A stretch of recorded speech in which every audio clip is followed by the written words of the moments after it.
وہ فوجی کمانڈر جس کی موت پر پورے یورپ نے جشن منایا۔ آپ کے انتقال پر یورپ نے جشن منایا۔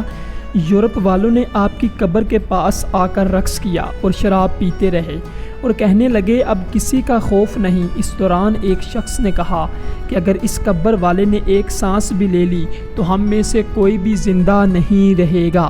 یہ مشہور عسکری کمانڈر حجاب منصور تھے۔ تاریخ اس کا تذکرہ کرتی ہوئی کہتی ہے کہ جب کمانڈر حجاب منصور کا انتقال ہوا تو یورپ میں جشن منایا گیا۔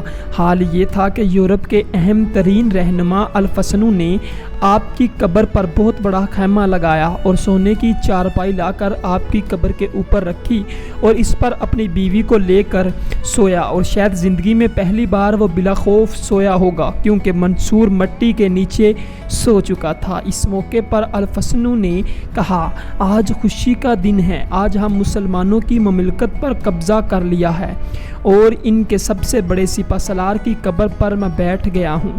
اسی دوران حاضرین میں سے کسی نے کہا اللہ کی قسم یہ قبر والا سانس لے، ہم میں سے کسی کو زندہ نہیں چھوڑے گا۔ اس پر الفسنو نے غصے سے تلوار نکالی تو اس کی بیوی نے اس کو پکڑ لیا اور کہا یہ سچ کہہ رہا ہے۔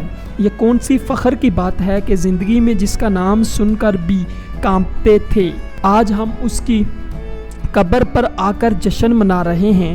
یہ تو اس قبر والے کے لیے فخر کی بات ہے کہ ہم اب بھی اس کے خوف میں مبتلا ہیں۔ حاجب منصور 326 ہجری میں پیدا ہوئے۔ ابتدا میں رضاکار کے طور پر اسلامی فوج کے ساتھ کام کرتے رہے، پھر ان کی بہادری کی وجہ سے ان کو قرطبہ شہر کی پولیس کا افسر بنایا گیا۔ اس کے بعد ان کی ذہانت کی وجہ سے ان کو حکمران کا مشیر منتخب کیا گیا، یہاں تک کہ گورنر بن گئے اور 50 معرکوں میں اسلامی فوج کی قیادت کی، کبھی شکست سے آشنا نہیں ہوئے۔ منصور کی قیادت کا مطلب ہی جنگ جیتنا تھا۔ ان کے قدموں نے ایسی زمین کو قدم بوسی کا شر بخشا جو پہلے کسی مسلم قائد کو نصیب نہیں ہوا تھا۔